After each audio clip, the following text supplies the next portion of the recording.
Open your heart to what I mean. In the whole world, you know, there's a million boys and girls who are young, gifted, and bright, and that's a fact.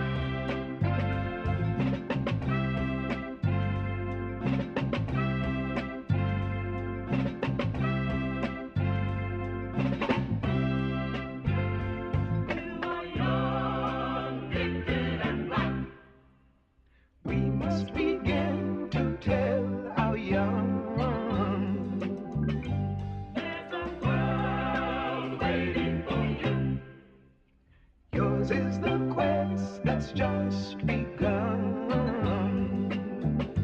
When you're feeling real low, yeah, there's a great truth that you should know. When you're young, gifted, and bright, you're so intact.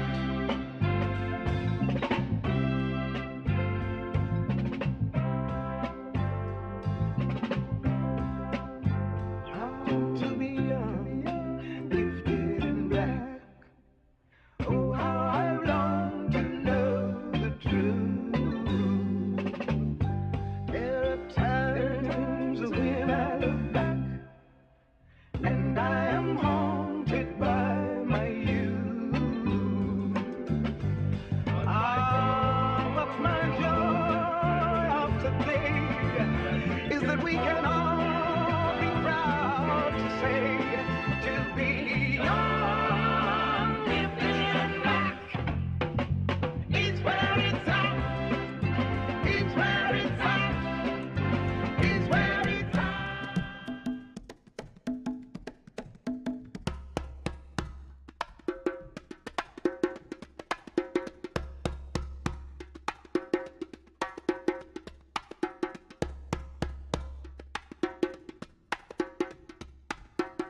So yeah, I was wondering, Mom, if you could tell me how you got your name.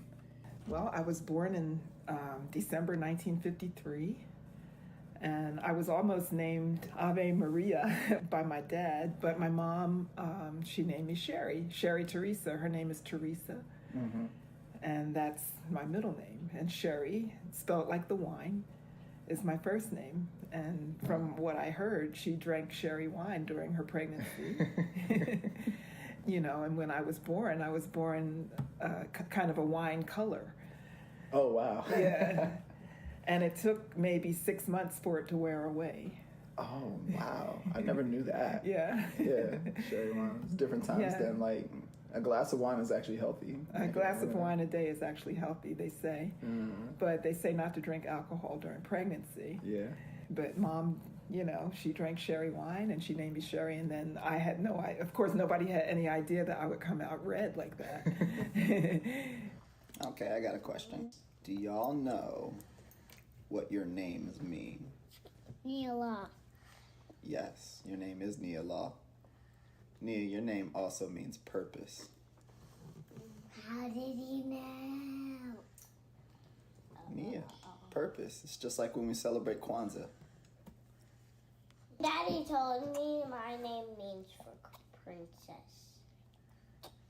That's correct. Well, your full name is Nyla Ann. Ann is Nana's middle name.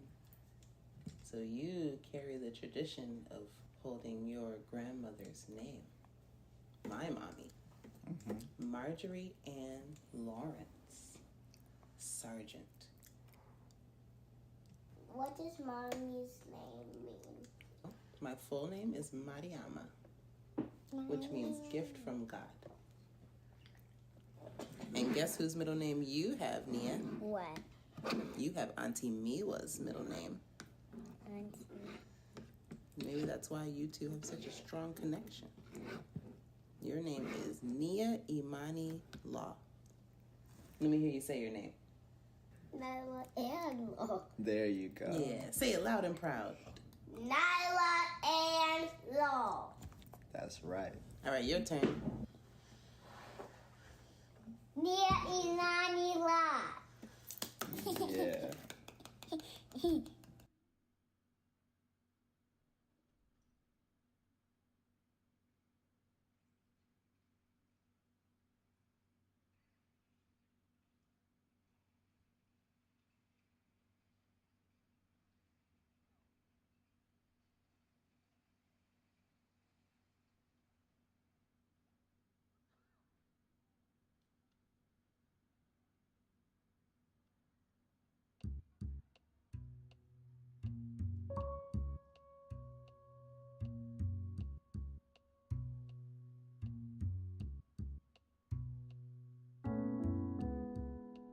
My skin is black,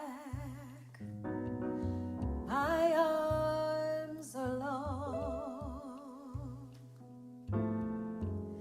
my hair is woolly, and my back is strong enough to take the pain inflicted again and again and again. And what do they call me? My name is Aunt Sarah. Aunt Sarah. My skin is yellow. My hair is long. Between two worlds, I do belong. My father was rich and white. He forced my mother late one night. What do they call me? My name is the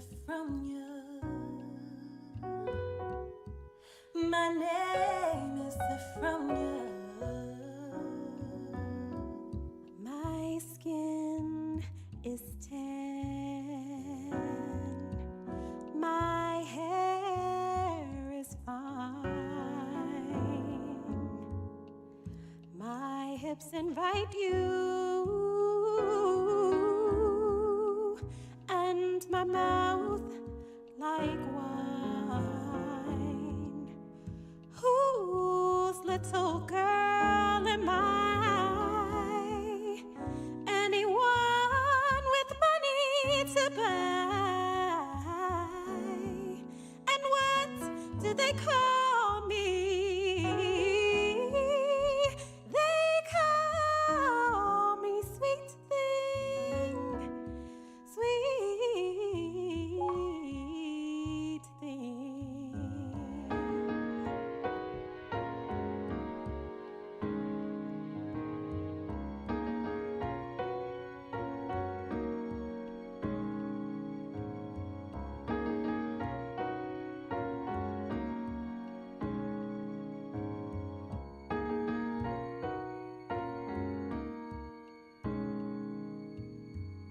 My skin is brown and my manner is tough.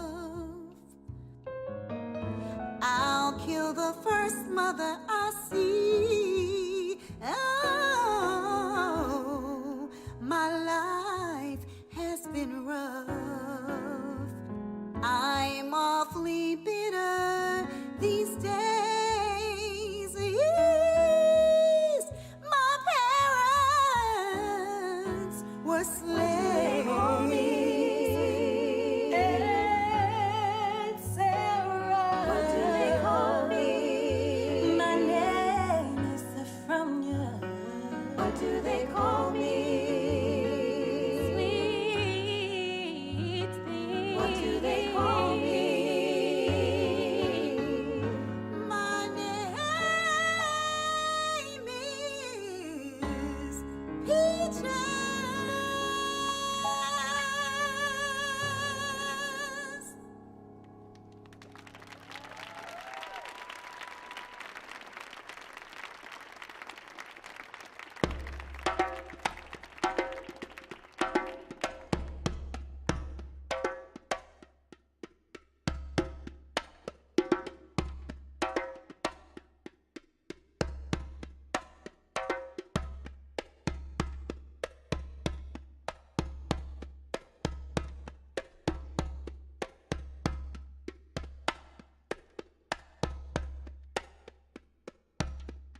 Good evening, everyone. My name is Malik Burnett, and I'm the dance programming coordinator here at the Kennedy Center. I'm going to be moderating a brief conversation with the cast, so I'm just give them a chance to get a drink of water, and then we'll start.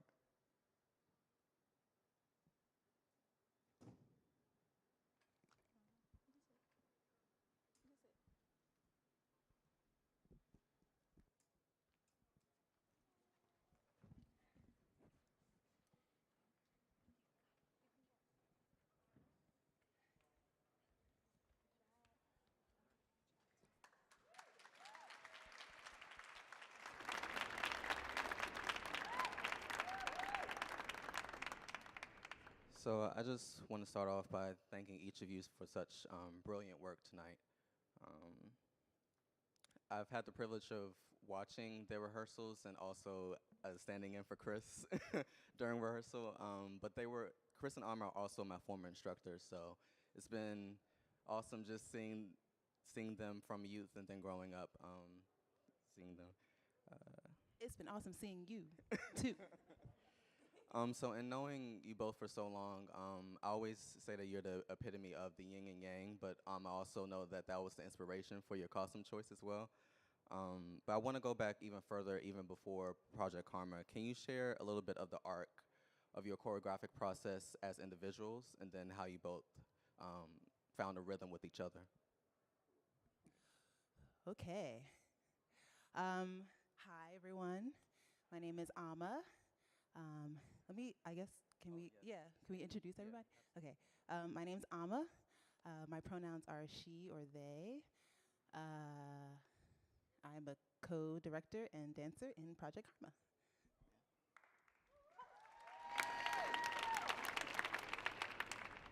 Good evening, everybody. My name is Christopher Lowe.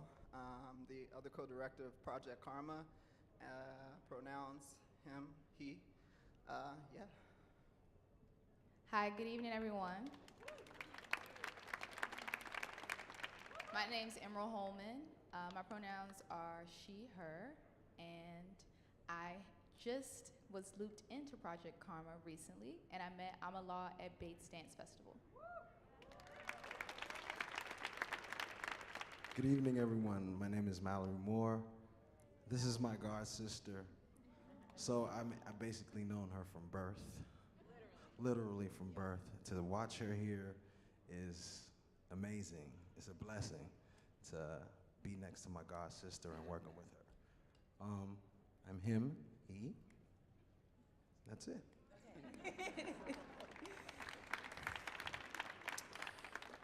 Okay, so back to the question of choreographic arc. So we actually met in high school. And it's very interesting. We were in a performing arts group together, which is how we know Malik. And interestingly enough, my first choreographic assignment in that group was to actually choreograph a duet with Chris to, what was the song? It was Stevie Wonder, Knocks Me Off My Feet. Yep. Stevie Wonder, Knocks Me Off My Feet. So here we are, two teenagers, dancing a duet to a love song, and we barely know each other. And that was pretty interesting, finding our rhythm then. I think I can speak for us both when I say that we're really driven by the music. I feel like we let the music move our bodies first, and then we kind of go back and restructure and find the meaning and revamp and rearrange and remix and sample and all of those things that we are both hip hop advocates, I'd say. So that really drives us, the culture of hip hop and sampling and remixing. And I think that's kind of how we found our rhythm then and even now. Yeah, do you have anything? Yeah, absolutely. Yeah, and the performing arts troupe we were a part of was called Colors Arts and Education Program. It was led by Jason Cook at that time. He had a summer program where we had the pleasure of seeing Malik and many other youth basically get into the choreographic process, learning how to angle out on stage, learning how to really project out to the audience, knowing how to crescendo with your body, with your voice, how to deliver lines in theater. it was a blessing to like get that organic environment to really experiment with all of those tools and really dive into like having inspiration be the first part of that and then add structure to it. So that's just a part of how we approach things now as well. Awesome. From what I observed, there seemed to be a centering of ancestry, and particularly Black and African diaspora throughout the work. I know, Chris, you were saying the piece is dedication to Black women in your life, past, present. But can you speak to the process of selecting those elements, whether it was Nina Simone's discography, Mallory playing the djembe, and the fusion of dance genres within your choreographic process, so the origin of this piece and throughout it? Absolutely, yeah. Specifically with Nina's work, everything that she said transcended generations. A lot of her songs, you can hear them today and just apply it to all of the events that we're experiencing now. And she was just that type of artist that really transcended the time. So it really did start with just diving into her catalog. During quarantine, we had nothing else to do. So, as everybody else knows, and experienced as well. So it started off with us diving into Nina's music. Alma actually completed her MFA program back in 2018, I believe. 2019. Yeah, 2019. There we go. And she actually dove into Nina's work at that time with 4 women. And then over quarantine, she remounted this into the virtual realm where we collabed with Dance Place to present this work, and it was called Tides, where it was a celebration of Black women and Alma's story, tracking her family's trajectory throughout life and her ancestors, and it really revealed a lot and inspired me to look and dive into my family's history as well. So it started off with the music, and then we started over quarantine looking at tiny desk concerts and intimate ways to like really show art and like really make people feel a part of that in the virtual realm. So, yeah.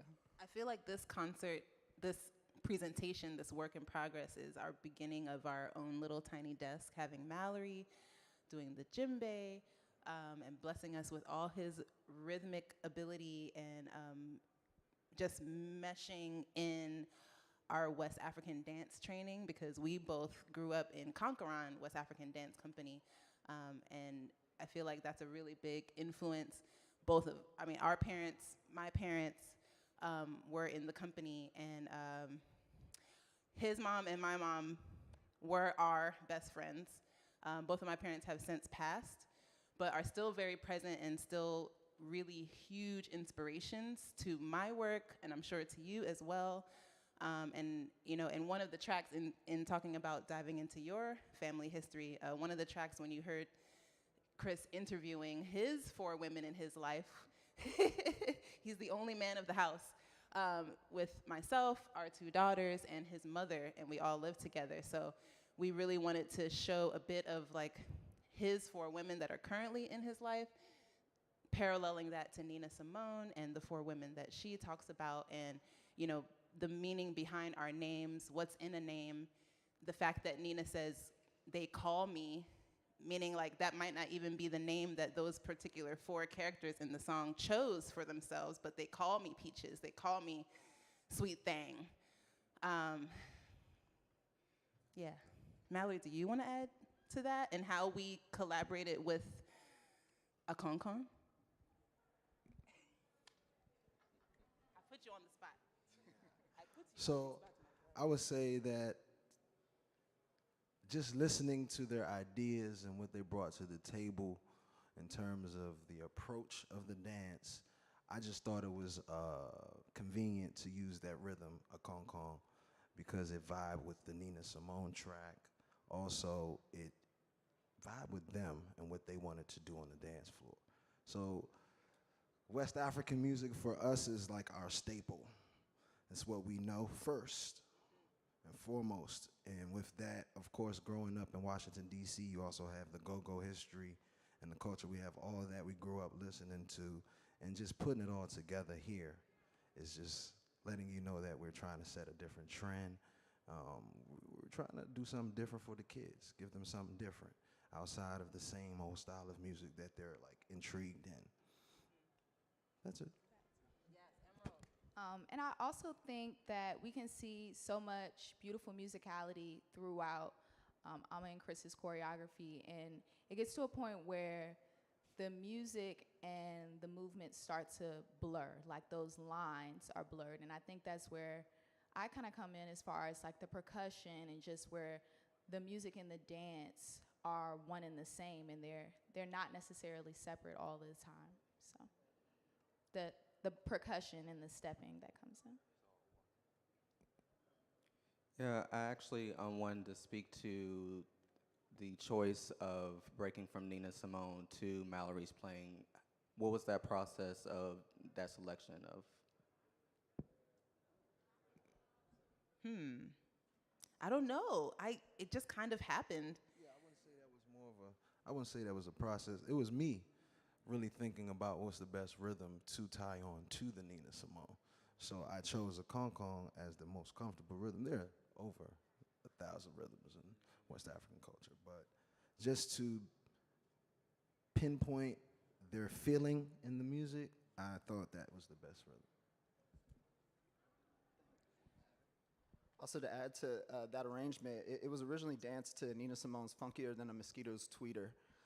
We started off originally with that and listening to the jazz, sort of the snare to that, and the jazzy feel of it, the funky feel of it, and then it was very structured. Mallory and the Concon beat really allowed us to get back to our roots and like experiment with improv.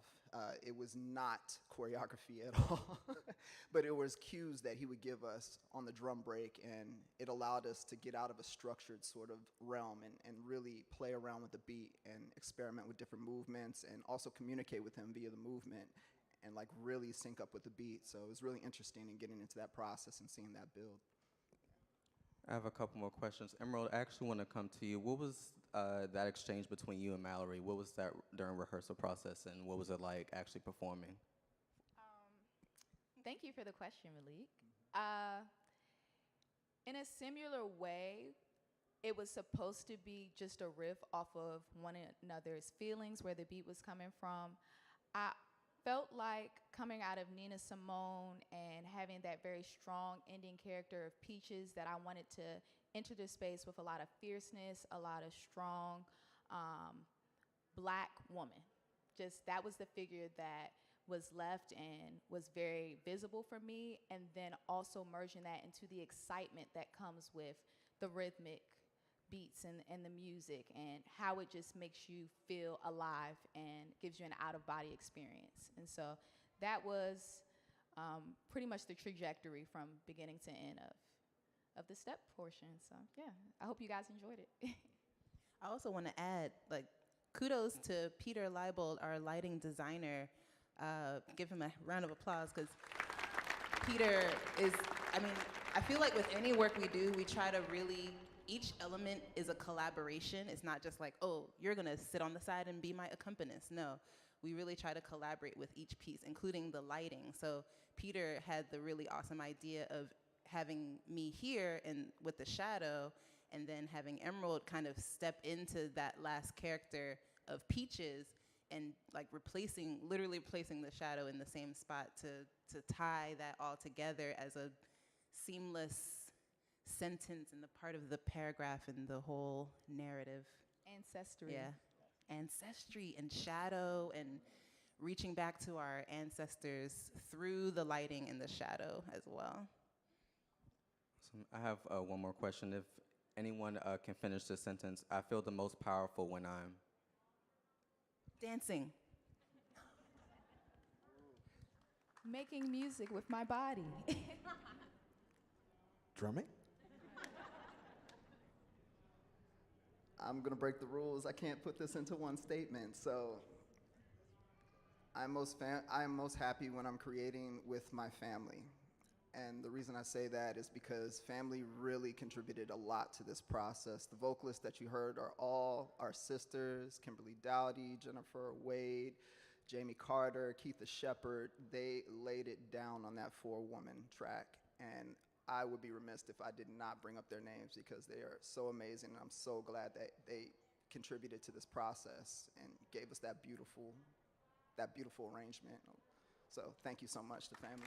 And Keitha was our vocal instructor in high school. Sorry, Keitha, I didn't mean to put you on the spot, but. So I want to thank you all for coming out tonight. All of the artists will meet everyone towards the back, behind the chairs, behind the ramps. We have to clear the space. So thank you again for coming out.